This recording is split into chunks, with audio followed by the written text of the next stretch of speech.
Welcome to DT Podcast. I'm Kate. I'm Elle, and this week we'll be discussing chapters 84 through 88 in House of Flame and Shadow. But first, you have a book rec for us. This week I'm recommending the Legends of Thezmarr series by Helen Schuerer. That can't be right, but Sure. I discovered the author via the Mortal Enemies to Monster Lovers series, which I've talked about before. It's standalone books by different authors, including Helen Schuerer and Carissa Broadbent, who we love. And both of their books are technically standalones, but they're set in the same literary universes as other books they've written. Ooh. So for Carissa, Slaying the Vampire Conqueror is set in the same world as her Crowns of Nyaxia series. Ooh. And then for Helen, Slaying the Shadow Prince is in the same world as this series that I'm recommending, the Legends of Thezmarr. And in both cases, you don't have to read those books, but they do provide context and they're great. Like, I love every book in that series. So I'll let everyone know where I would put Slaying the Shadow Prince in the reading order, like just if you're interested, but you don't have to read it. The first book, Blood and Steel, introduces readers to Althea. I couldn't decide if it's Althea, and I meant to look it up. Althea or Althea.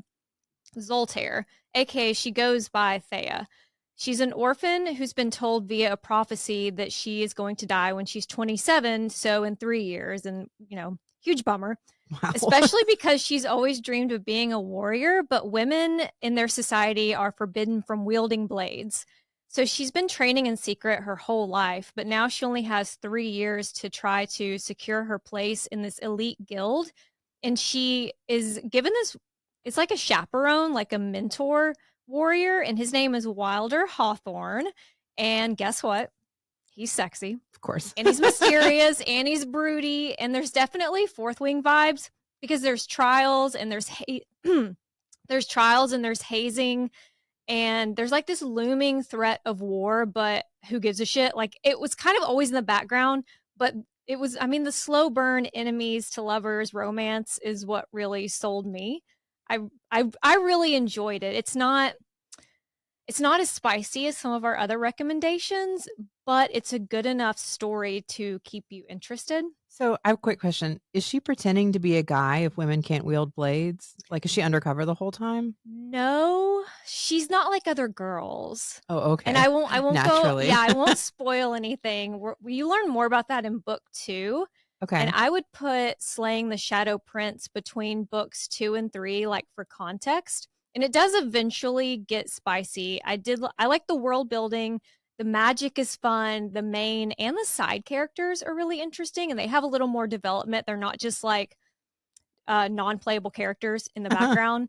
And it has all of our favorite tropes like forced proximity, grumpy warrior, and then some of our least favorite tropes like miscommunication that kind of get on my nerves. And the fourth and final book comes out June 20th, and Helen was nice enough to let us reveal the cover on Instagram, and she's gorgeous. Yeah, it's like great. This beautiful purple color, and the author is really sweet, and I really enjoyed this seris. So if you're looking for a new one, that was a good opportunity for us. Well, and it's the perfect time to start it or reread it with summer coming and the last book's coming out. Yeah, it's coming out in June. Like, if you started now, you would be done, by the time the fourth and final book comes out. So I feel like I may have read. That sounds so familiar, but maybe it's a similar trope to something else I've read. It's pretty similar to a lot of things we read. Well, but we like what we like. That's not bad. That's not always bad. I know, I'll read it. Yeah. I'm also looking for recommendations for our Italy plane flight. I've got 9 hours. No, wait, you have to read Bride. You still haven't read it, and that's like our first book. I know, but I'm waiting episode. I'm waiting to read Bride until right before we discuss it, so it's fresh on my mind. And Fate Inked in Blood. Fading in Blood. I think that's on my the to-read Danielle list. Jensen, the Norse mythology. Oh, well, we're gonna do a book club on that one too. Yes. Okay. Well, so I'm trying to wait on those because with similar tropes, I get very confused on characters, and I don't want to mess it up right before we talk about it. I am absolutely going to read them, especially with our readers have been telling us their reviews. So I want to read them. I'm just trying to wait till we're closer. Well, and we'll do some book club episodes just as a little breather between huge deep dives, and then we're still going to be covering Throne of Glass after that. So I think on the plane, I'm gonna start I have a physical copy of Throne of Glass. I'm gonna bring that and kind of start it. I need a highlighter. I don't know. I'm looking for that or either just like smut.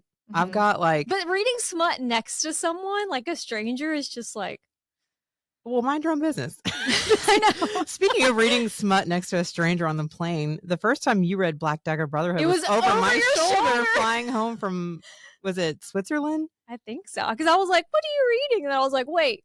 I was on my Kindle What's minding my own business on the airplane, and it was a long plane flight. Instead of watching a movie or doing something, Kate's like on my shoulder, heavy breathing. Heavy breathing. I'm a mouth breather. I was just like, turn the page. Good God. I can't even like feel the situation for myself because Kate's breathing on me waiting. I love Black Dagger Brotherhood. I know we've talked about it before. There's only multiple like 50 times. books and they keep coming. Well, you can read just one, but starting at the beginning and then getting like a book for each character, it's just like a great summer smut. You can just fall back into that series at any time. Like, you know that world, you know, like their like terminology. Well, it's also like well written. So it's like fun to read. It's not just like, oh, what was that one book with the good sex that I can't remember the title. Exactly. Like, you know what we're talking about. Yeah, J.R. Ward is very she influenced Sarah. Like, oh really? Yeah, Sarah was a Black Dagger Brotherhood fan, and she also loved the Fever series. Oh really? In Ireland. Yeah, I loved that series. And you can kind of tell once you know, you're like, okay, I can see the influences here. Those were some of my first like fantasy deep dive books, like besides like Twilight. I know. That was a beginner for everybody. Yeah. No, I love that. And I posted on Instagram some of our like You Wouldn't Last in the Asylum That Raised Me, some of the things that I think led me into the genre, like Xena and Buffy, and then like Interview with the Vampire or a Vampire? I always forget. The Vampire. I think it's a vampire. Okay. Interview with a Vampire. You know what I mean. Like those, and Queen of the Damned, of course, which I love. Yeah. Someone was like, Vampire let's not even Diaries, talk about this movie. True and I was Blood. like, is the movie bad? Do I have bad taste? But I love that soundtrack. Oh, I listened to it. Well, of course, some of the scenes are cringy, and he's like, more. And you're like, more. Stop, Stuart. We're talking about Queen of the Damned still. Sorry. Yeah. Stuart Townsend. It's like, it's a little bit like chuggy, but it's so fun to watch. I know, and the music is perfect. I still love it. But yeah, if you are into that kind of stuff, like this genre, I think it's worth going and doing Black Dagger Brotherhood from the beginning and the Fever series. But yeah, so sorry, that went on a tangent. I'm so excited, like putting together my book lists for the plane and for the trip. So today we're going to pick back up in chapter 84 after Tharion and Sathia run into the Viper Queen following their successful meeting with the River Queen, who agreed to shelter as many people from the city as they can get down to the Blue Court without alerting the Asteri. And the revelation that Sathia has history with one of the Viper Queen's sexy, venom-addicted guards named Colin. Ooh. And speaking of Colin, we watched the first episode of Bridgerton last night, the new season of Bridgerton, and I think we had some mixed reactions. I definitely finished the first half. Like, okay, it was we were supposed to watch it together. We only watched one episode together. Okay, well, like, here's the thing. I realize watching these shows that I can't watch them with people because I start to be more pessimistic. I just need to like feel it, watch it, and then we go back. It's my fault. Is it your fault? Probably is. Also, I left at 11 p.m. How did you finish? Like, what time did you go to bed? Don't worry about it. Wow.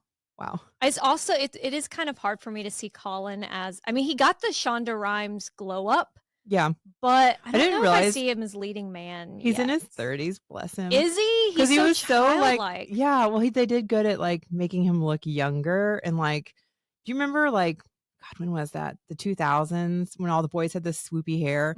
Like, I didn't realize how bad his hair was in the previous seasons. And now he looks like a man. Does he? I don't know. I saw some comparisons. I was like, whoa, forgot that's what we were working with before. Yeah. No, he definitely looks better, but I don't know. I'm very interested in this season. I don't appreciate, well, spoilers coming. I don't appreciate how many like threesomes Colin's out there having. Like, how many? I mean, how many? Well, we see him at the brothel like all the time. And I know he's a young boy, and I just hate that like guys can do that and the women are stuck being restricted and waiting for their first kiss. I love period romances, but that always gets under my skin. I know. Anytime that someone is like, I was born in the wrong century, I'm like, do you know what it was like to be a woman anytime before like 1990? See, even today, it sucks. That's why we had trouble watching it together, because we start remarking on like the women, their whole lives, they're planning to get married and that's all they get. And I'm like, if I'm just watching it alone, I'm not focused on that as much. But if I'm with my friends, I'm like, who do these people think they are? Well, I'll also changes be the tone in the moment watching it, and I'm like, this is romantic. And you're like, everyone smelled back then. I'm like, yeah, I know. Same with Outlander. Like, no one was taking baths. Yeah. Okay. Spoiler alert again. There's a finger banging scene. You know, Julia on Instagram told me that because she is insane and she'll watch things same day it comes out, and she'll read, like, she read House of Flame and Shadow same day as it came out. Dude. And she had already watched it, and I was like, okay, what's the spice like? And yeah, finger banging is all. Well, so like, I know I'm that person. If I'm given a chance, I won't put it down. I won't go to bed. So like, if something comes out on a weekday, which is super rude, I have to wait until the weekend so I have time, because I know who I am. So I'm jealous of that. I love the aesthetic and the music and like all the dresses and stuff. And I do really like Penelope. I love that actress. I love Dairy Girls. I'm not gonna lie, she gets kind of torn between two men. Is it the blonde that is kind of like? And I had a moment. I was like, "Why are we?" I mean, like, Colin's fine, but like, hello, sir. And you said that he's dating someone on the show. Yeah, right? I did a deep dive. Like, I couldn't help myself. I like spiraled through all of their like interviews this morning, and the guy that plays Lord Dublin is actually dating one of the Featherington sisters. Which one? The like really annoying one, or the one with the annoying voice? Oh, the really annoying one. Okay, but that always has like silly hairdos. Yeah. Well, the other one that's kind of, bless her heart, like an airhead. Yeah. Who's like, oh, I don't know if you watched this far. At one point, their mom is trying to get both the girls to get knocked up so she can pass the title on. Mm-hmm. And she's like asking, oh, how many times? Well, the daughter is like, we lay together before we came. And it turns out that they like made out and the guy came in his pants. And her mom was like, oh my God, that is not sex. And then at one point she was talking about her belly getting big. She's like, my belly won't get big. And they're like, where do you think the baby goes? Oh, God. Anyway, that girl is actually dating Benedict, one of the Bridgerton brothers in real life. Is that the one that went to the orgy? Yeah. Okay. Yeah. That guy that we can't tell if he's bi yet. Yeah. Yeah. Oh, I'm interested in that. I would love like a man-on-man Bridgerton season. I didn't mean for this to be a whole like Bridgerton spoiler set, but like somebody leaked spoilers from an account that then was taken off or taken down, and so far a lot of the things they leaked have happened. Yeah, but allegedly there's a threesome with Benedict coming up, I think in episode 6. Okay, hard to say if that'll actually come out because that won't be released till I don't June. Even need context, like I can just like, watch that.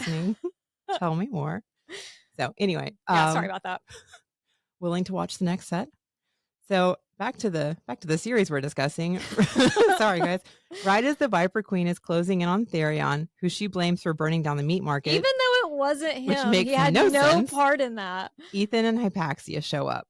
The Viper Queen might not care about a wolf pup and a former witch queen, but bitch, you were looking at the prime of the Valbaran wolves and the head of the House of Flame and Shadow. They've had glow ups. Like they've had like a Bridgerton glow up. Yeah, next level and power level glow up. Yeah. Tharion is just as shocked as the Viper Queen. Quick refresh. Sabine killed the prime after he named Ithan his heir. Then Ithan killed Sabine. Like stabbed her through the head. I don't know why that's the move in this series, but everyone gets stabbed through the head. It makes me think very much of like zombies, where it's like their heart can be healed. So if you don't like cut off their head, that's actually why they do that, because they can't come back from decapitation or like a destroyed brain or something. You're so smart. That's a good point. Thank you so much. He and Hypaxia's trip to the Bone Quarter ended with the Underking dead and Hypaxia the new head of the House of Flame and Shadow, probably because that's what Jessica wanted. I mean, Jessica's our real power player here. Mm-hmm. She's arranged everything. And there's confirmation that the Underking crossed from the throne of Glassworld. Most likely a Barrow-Wight in our very humble opinions. It sounds so likely. Absolutely. There's also a bullet containing the second light of every soul from the Bone Quarter that Ithan needs to deliver to Bryce in the Eternal City, along with the parasite antidote. And that's what you missed on Glee. Tharion is shocked that his friends got these huge promotions, but they're also like a lot more powerful. And the Viper Queen picks up on that too, that power shift. So Tharion is free to go, but the bounty on his head stands. So I have to imagine in the next book, it's a pretty big plot point that Tharion has 3 queens that want him. Yeah, but not in a good way. Not in a good way. I mean, the Viper Queen, I think it's a power shift, like their actual magic, but there's also a shift in political power. So she's like, all right, hold on. Let me just see where this goes. Yeah, and I mean, Ithan probably is thinking like, this bitch gave that video of me to Sabine, you know, of him killing. I have more questions about the Viper Queen that I hope come up in the next book, because we just need to know more about her origins and what's going on with her. Well, I thought there was going to be like, maybe she was one of these characters like the Ocean Queen or the River Queen that was secretly kind of like on the side of good. Yeah. But I'm not getting that vibe anymore. I don't think she's on the side of bad. I feel like she's on the side for of what's herself, best for herself and her business. But yeah, I wanted there to be more with her and Fury. Like, those are 2 underdeveloped characters. Well, thank goodness the series isn't done. Yeah. So, Sarah, please hear us. Give Sarah? us some answers. Tharion has a lot of questions, but right now they have to get the bullet and the antidote to Bryce. He follows Ithan and Hypaxia into the House of Flame and Shadow, but Sathia lingers, still shaken by her run-in with Colin. And that's not just someone that she has history with, but Colin leaving, her losing him, that was actually her ordeal. Yikes. That's really that's tough. Better than the other ordeals. Like that, I mean, going through a breakup is hard, but yeah, but like she hasn't had a chance to emotionally heal from all of that, and now she has a husband. So like that's a lot to sort through. It has a flap when we don't even really know where his dick is. She hasn't found out for us yet. Come on, girl. I mean, I guess ordeals can be more emotional in, you know, like life-altering moments, like what Bryce and Ruhn had. We talked about that. Like, can you just have like a bad day and it's your ordeal? Like how dramatic it has to be? Because for Ruhn, it was finding the Star Sword, and then Bryce, you know, everything with Micah. It's like those were like fate-altering moments. Yeah, I mean, like breakups. I guess it changed the trajectory. Maybe Sathia was going to run away with him and he left. So like maybe that's what changed the trajectory. Yeah. Because a breakup doesn't seem like it. I mean, yes, it's awful, but if it's supposed to like alter the plan of your life, there's got to be something more to it, which I'm sure we'll hear about. Fit her character that we knew until like she was so power hungry and like a social ladder climber before this book. I'm like, oh, she was in love with the guard. Well, and I wonder if that was just to get out from under her dad's thumb, since they're so chauvinist. But I guess we'll find out more about her. Hopefully. I know. I didn't love Sathia when we first introduced to her, but now I want to give her a chance because I'm learning a little bit more about how tough she had it. By the way, I think Hypaxia needs to get back in that lab and make an antidote for the Viper Queen's venom. But, I think that's priorities, gonna happen, I guess. But, like, I want to say that's going to happen because Colin also seems to be kind of like fighting it. But it was such a big plot point of Tharion being under her thrall or whatever. And then it just kind of like, oh, he was on the, maybe one time it was mentioned that he got sick on the ship and that's it. He's fine now. Well, let's be real though. He probably had her venom like twice. If these guys have been there for years, it's a lot more ingrained. Yeah. And of course, I don't know the science behind it, but I wonder if that venom is actually really gone. Like he got over the withdrawal of needing it, but I wonder if it's somehow like, like the parasite still swimming around. So. Yeah, I felt like it was going to be a huge, like they get halfway across the ocean and Tharion literally can't stop himself from like jumping in the water and swimming back. You know, like I thought it was going to have more control over him. I mean, I'm glad that it didn't, but yeah, I wonder if that's going to come up more in the next book too. It could be. It's just like, I don't know.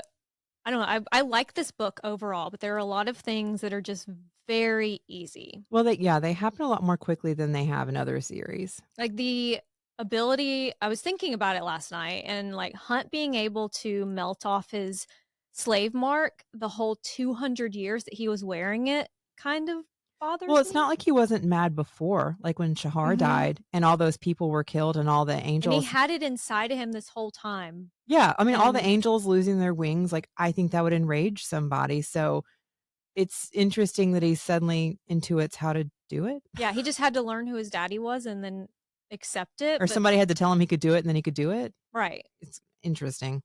Hypaxia. Oh, sorry. There's that's another thing is Hypaxia made an antidote for a parasite. It was undetected for 15,000 years. Danica is the busiest girl in all the worlds. I mean, she was leader of the Ox. She worked at Redner Industries. She had a secret mate for like 2 years. She was researching shifter lineages, and There's a whole other side quest that we're about to get to. Like a new Danica secret in the 3rd book is wild. Yeah.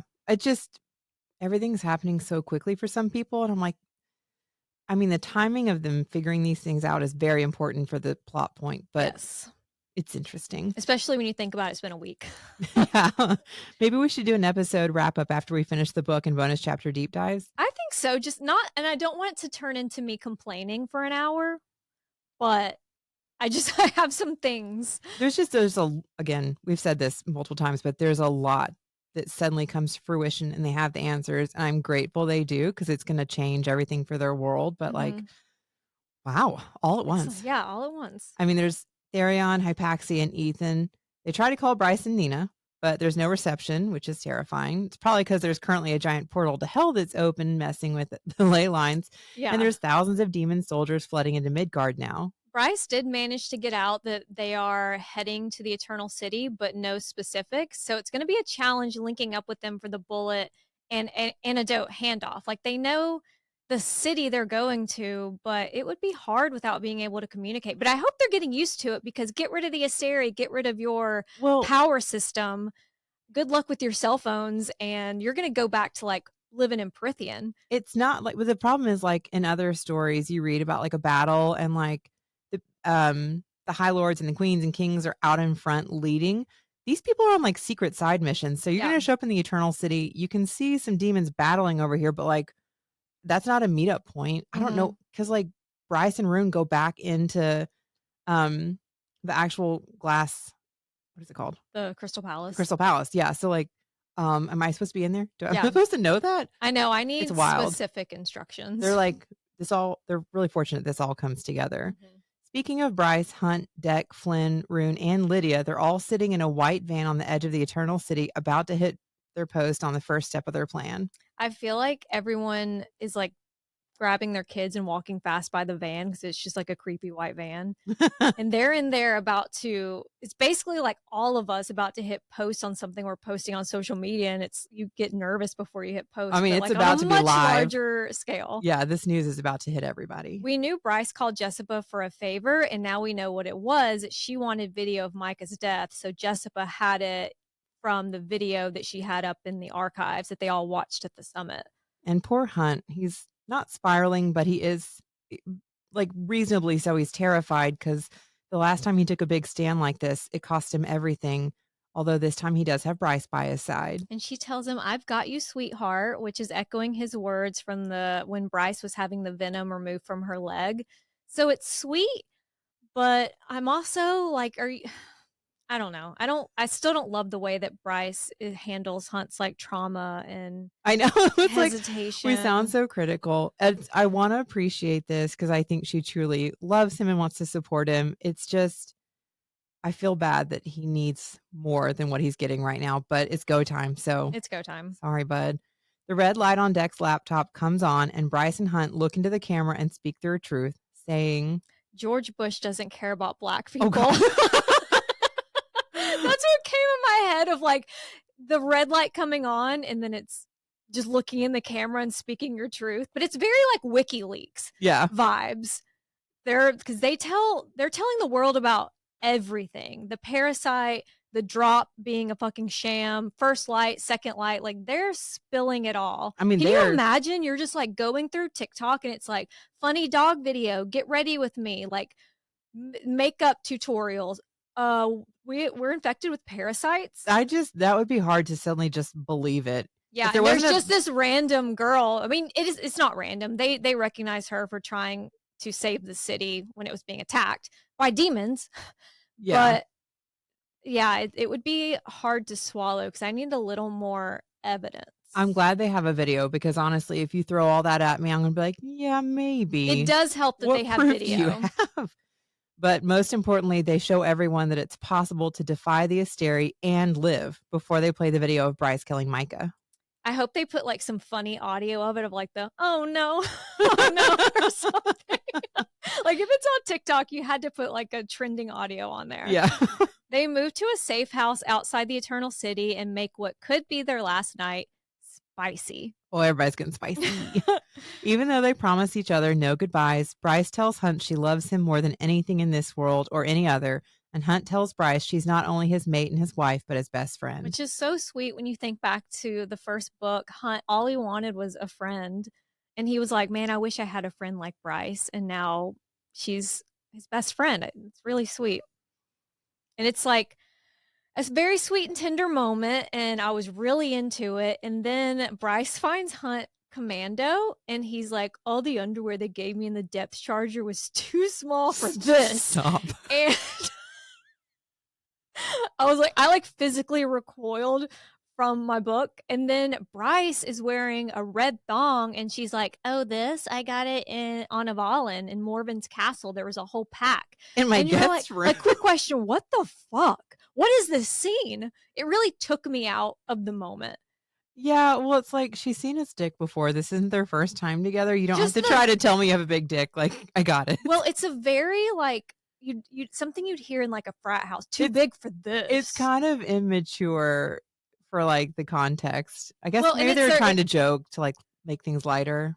I don't know. It could be their last night together and they haven't had any like good, serious coming together moments. And I was like, okay, what the fuck? Yeah, I almost wonder though if they went too serious, that puts too much pressure on the next day because you can't go into it like feeling that way. Yeah. You just have to like go in, feel prepared and get things done. So maybe they're trying to keep it from being too heavy. I'm not going into a battle wearing a red thong, first of all. And it probably hasn't been washed. Ew. It just came out of a pack. No, I'm not. You know, like, it's probably Shein. You have to wash it. Well, it's good. First of all, unless I have no underwear of my own to change into, you can wash it in a sink. Right. But like, what's wrong with a red thong? I love red thongs. I'm not a thong person. Like it basically disappears. Like I have to, I don't know. It's not the most comfortable. Yes. The whole thing, it took it out of the moment for a minute, I guess. But yes. I guess they were trying to be lighthearted. It seemed out of place and it kind of took me out of the moment like we talked about. And it just gave me an ick. It was just an ick. It's one of those moments I didn't love.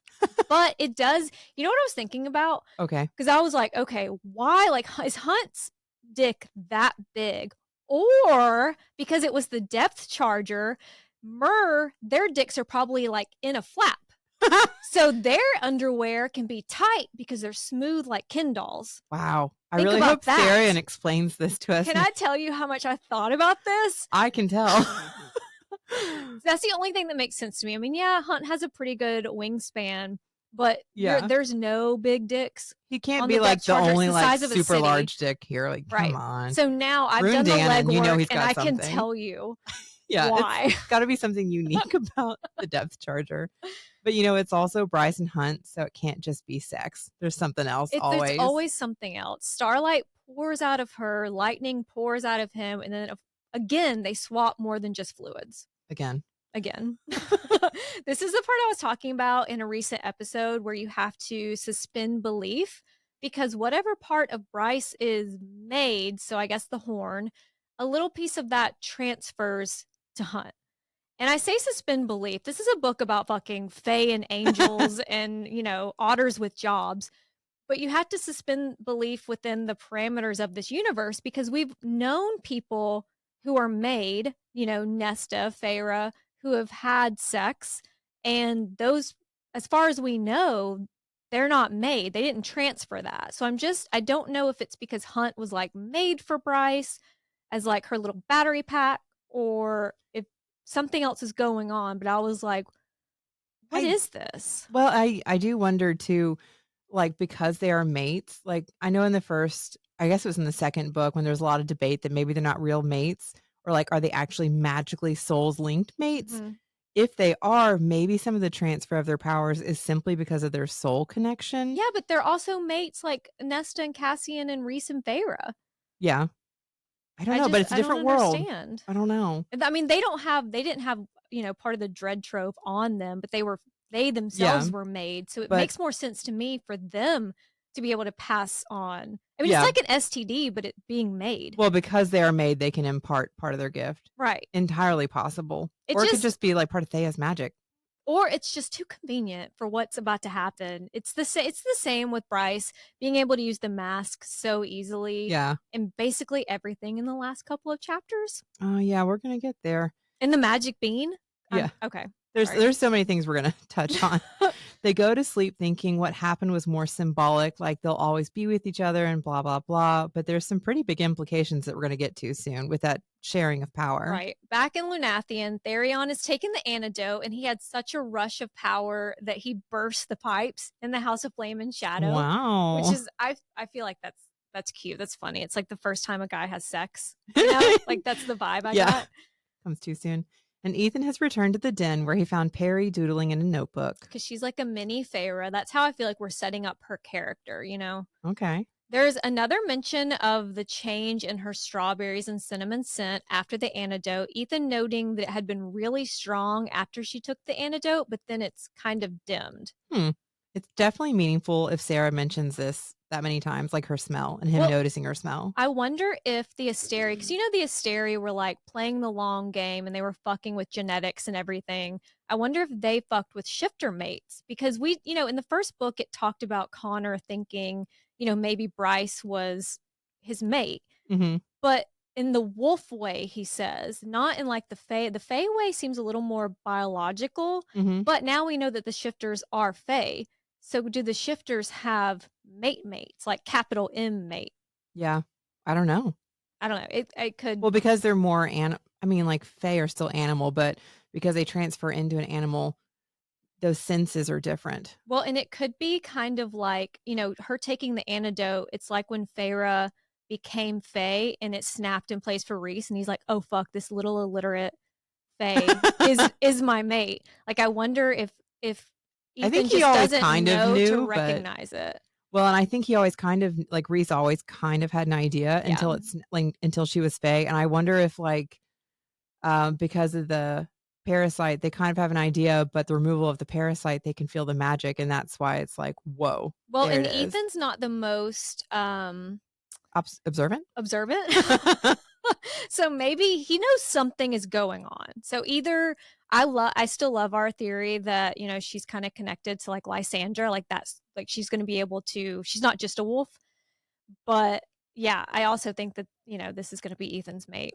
Yeah, he gets there and he's like, so where is everyone? And she's like, well, they left. After watching what went down between Ithan, Sabine, the Prime, and Sigrid, the wolves bailed. Not that I really blame them. And they're like, we're going to wait until the new year and just kind of like see how this shakes out.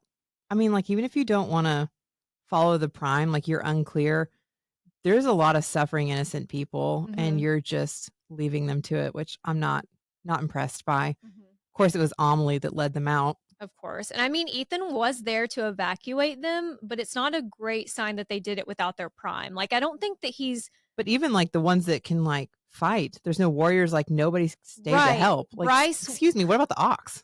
Yeah, the Ox, Bryce had asked specifically that Ithan bring like the best of the wolf fighters, and now he's not only not show Ithan shows up less than ideal circumstances. Yeah, and then he loses all of them. First of all, he's so fucking late.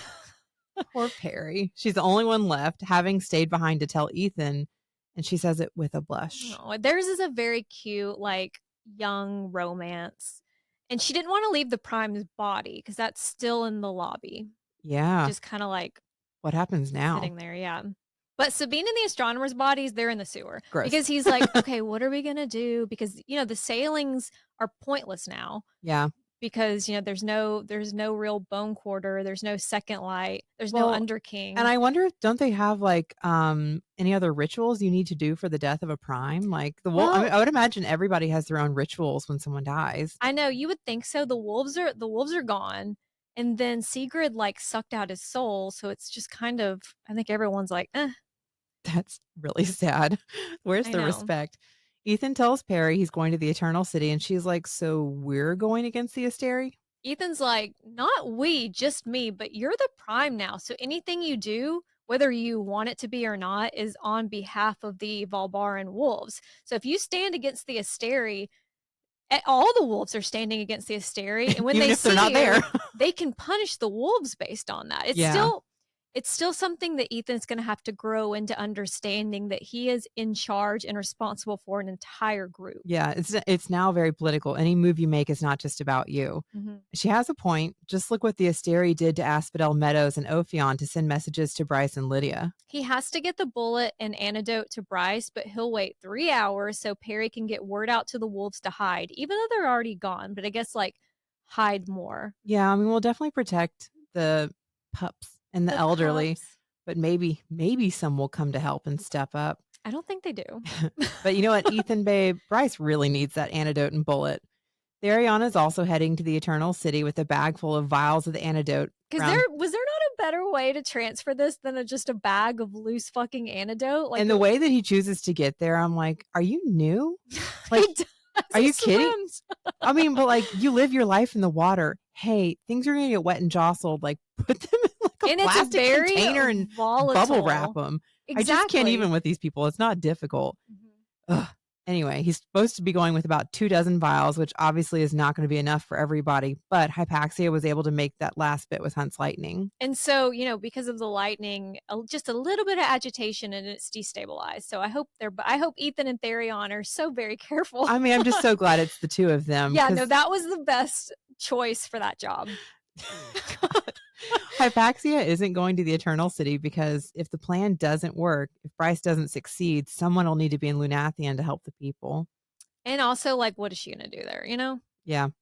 I'd love to see her fight, but she's much more of like a behind the scenes. Well, she really needs to keep working on the antidote because we can't use Hunt's lightning forever. I know. Hypaxia tells Tharion that she thinks Sathia is good for him. And we learned more about their friendship in Tharion's bonus chapter in Sky and Breath. So I do think that Hypaxia saying this to him, it holds a lot of weight. I think that he respects her. Yeah, there's more trust between them now. I still would love for them to have sex, but it doesn't seem like it's going that direction.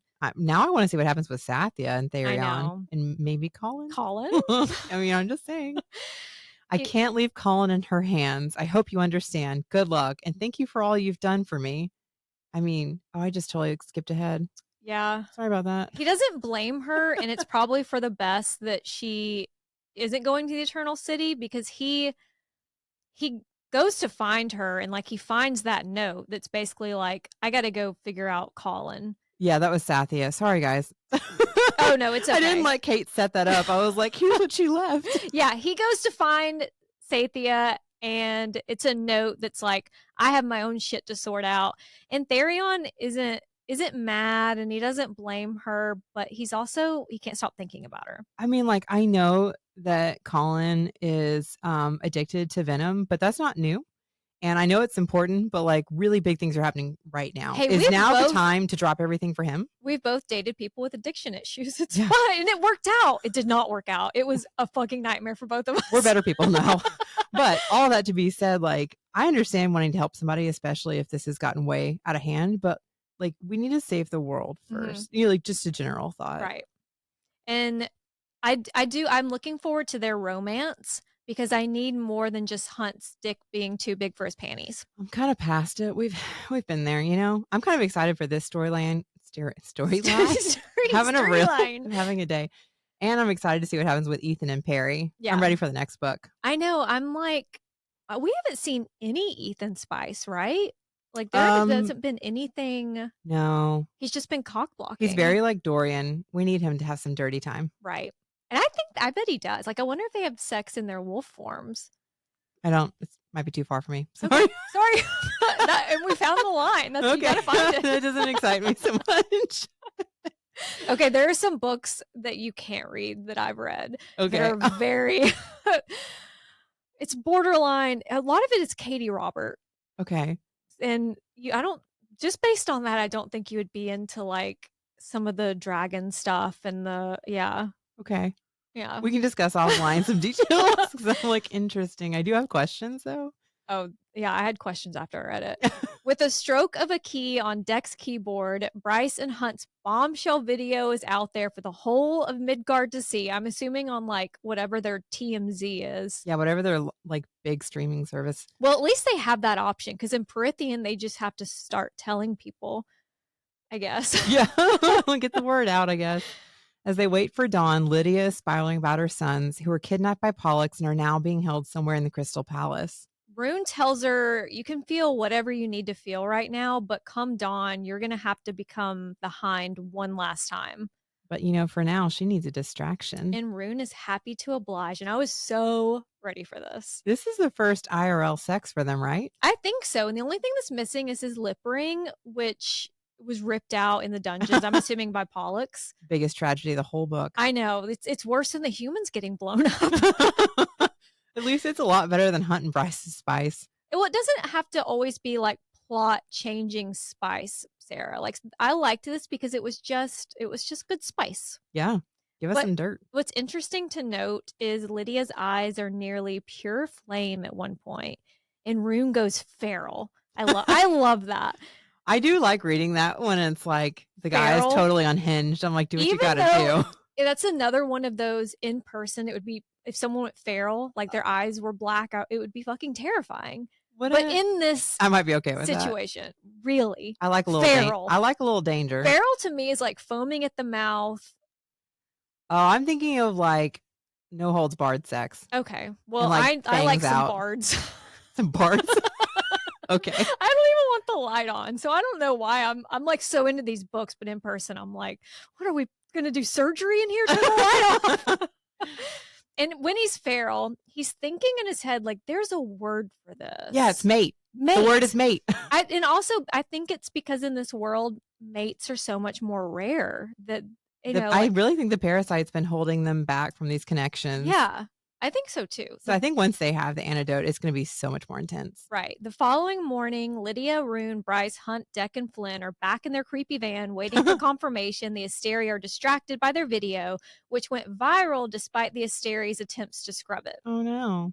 And it's resonating, especially the video Deck spliced in of Bryce running through the streets of Lunathian during the attack on the city. Good thing that he's like an up-and-coming director. He's like a little Spielberg. Like, good thing he can do everything. You read the room. And the video that he spliced in, that's the one where Bryce was saving everyone from the demons, the ones that she just led into this world. Like, it's just so interesting. There's a moment where you're like, wait. I know, you're selling it to the people. You're like, okay, remember me? I saved you from the demons. Anyway, the demons are over here. Yeah. People remember what she did for them. They also remember the brimstone missiles the Asteri launched into the city. So the Asteri are basically fighting for their lives in the comment section. It's not going well, so they are very distracted. Good. Meanwhile, Tharion is working where the fuck Ithan is. Wondering where the fuck is Ithan.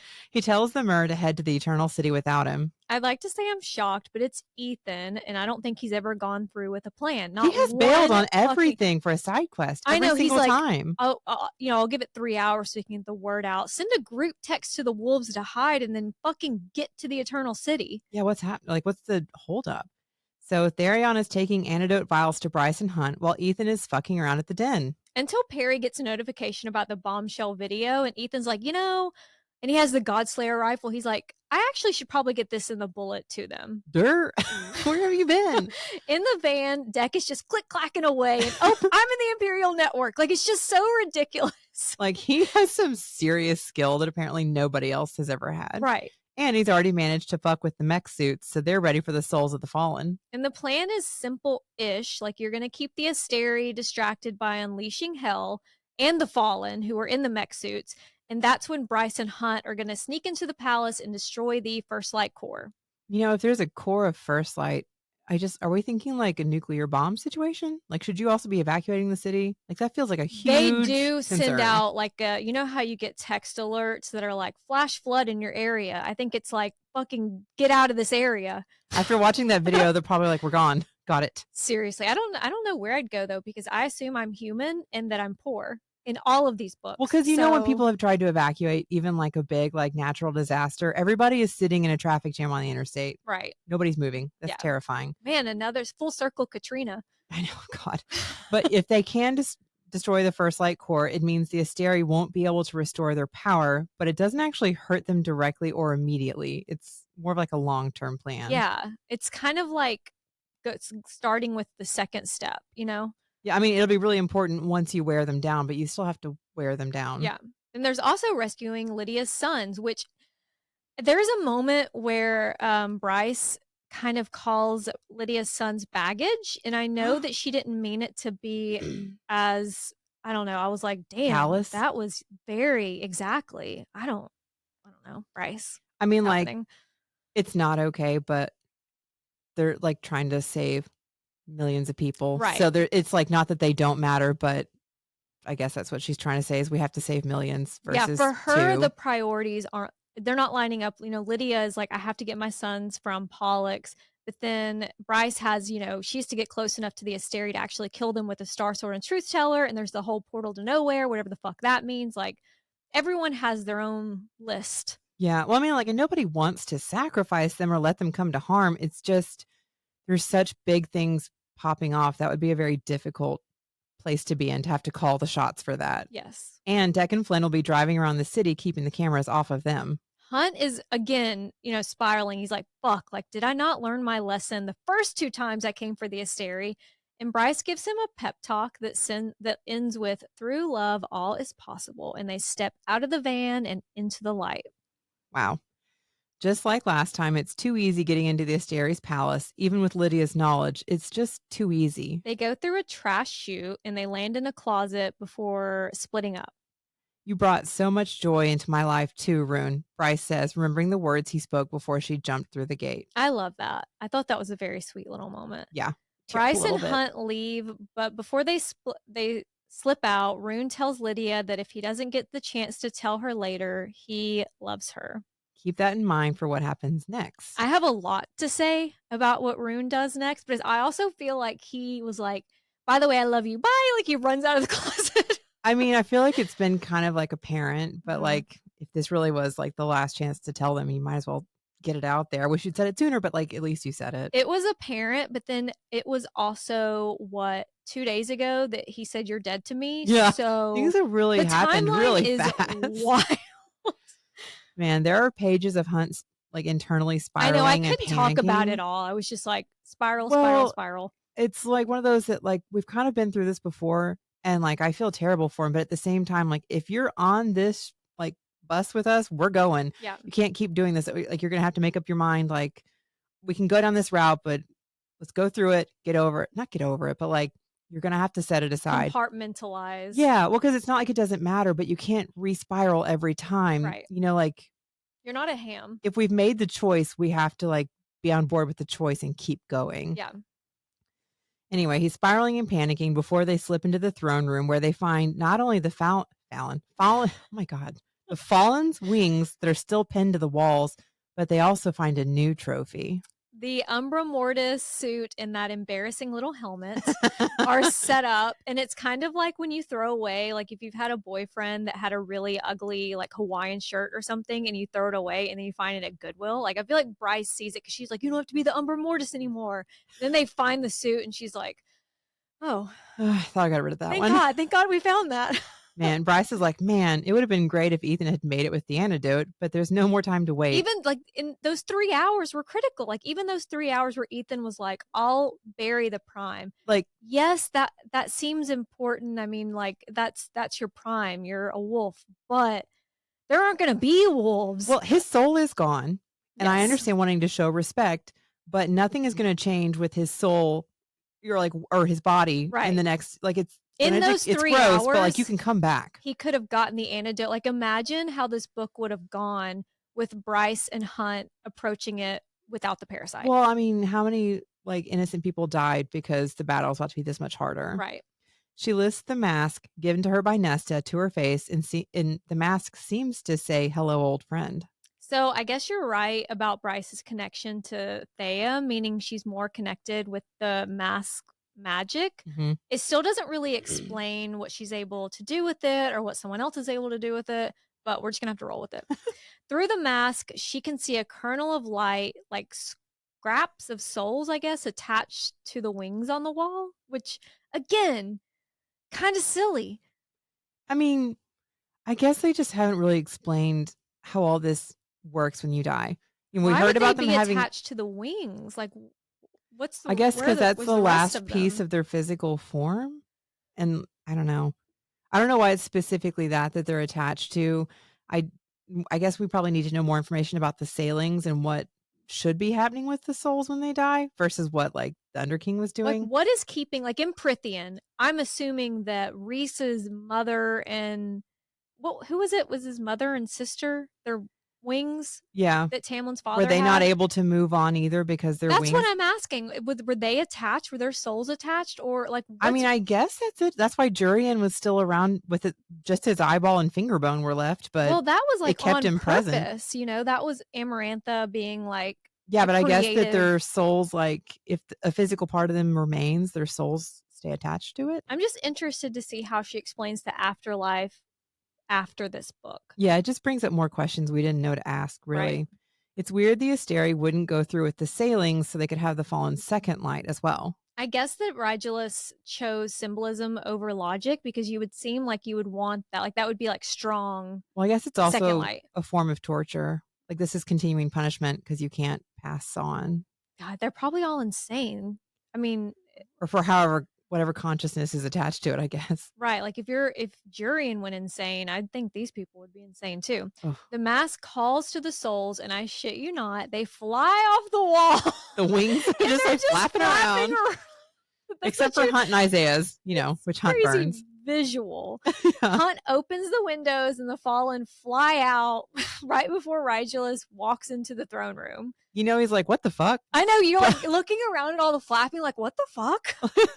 But I guess he does recognize the mask. And the mask is recognizing him, like it's throwing the mask off because he's alive but not alive. He's breathing but not breathing. So his very nature is confusing to the mask, which is, it's interesting. I guess the part that's alive of him is the first light that he's taken from others. Yeah. But I wonder what the mask could do with the part that's not alive. Right. Like, are we thinking Vogue? Maybe we just have to change the proportion, like wear him down so there's less second light. I know. I wish we could experiment on him. Yeah. I'd love to hear more. Rigulus is wary enough not to immediately attack, so Bryce commands the wings to fly up to Mount Hermon where the mech suits that Deck hacked into are being kept. I don't know. If I have been going slowly insane, hung up on a wall as a pair of wings, and then this girl is like flap away, but also you have to fight in our battle, I'd be like, I'd probably just fly away.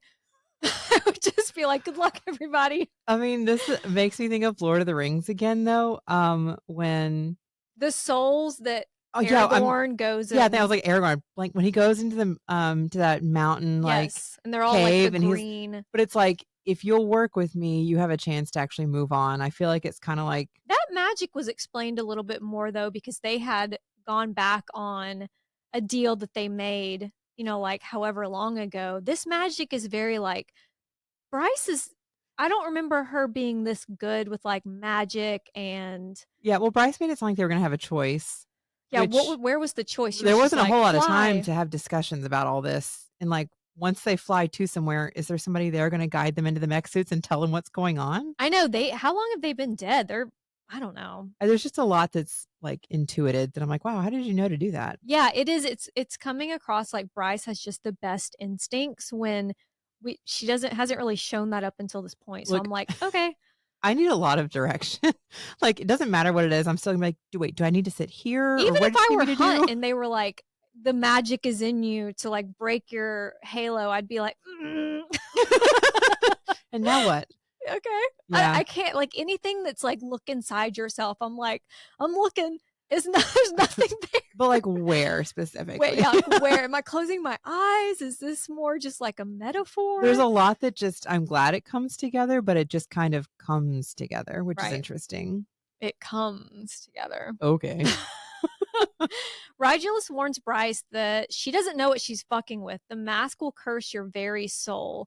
And I highlighted that part. Bryce cuts him off with sass because we actually don't have time for this right now. Yeah. But it makes me wonder if that's going to come back up in the ACOTAR world. Is Nesta, like, is that fucking with her soul? Is something happening with her use of the mask? I think every time that she uses it, Nesta is more like swayed by the mask, which is why like Azrael had to remind her like why she should take it back off. No, that's because she's supposed to actually be with Azrael. Oh, okay. But all of that to be said, I'm hoping that maybe because Bryce has Thea's magic, she's not going to be she's a little bit more protected from the sway. I don't know, because she's kind of being an asshole, and I don't know if the mask can make you an asshole, or if the shadows, maybe or that's just a power thing. Yeah, that's probably all the power going to her head. maybe. But you know what? You have bigger issues, Bryce. Bryce tells, girl, I'm dying today. Is this your first time reading? It's like, okay, Farah. I'm so excited that I'm tripping over my words to tell you guys this bit. You have bigger issues, Bryce tells Rigelus, as the armies of hell pour in from a portal that she opened just out of view. But Rigelus doesn't look that surprised. In fact, he knew Bryce had opened the Northern Rift, and he's prepared. A horn, probably like the horn of Gondor is what I was picturing, sounds, and the Asterian guard explode into the city. And that's where we're going to pick up next week with chapters 89 through 93. Thanks, y'all. Bye, y'all.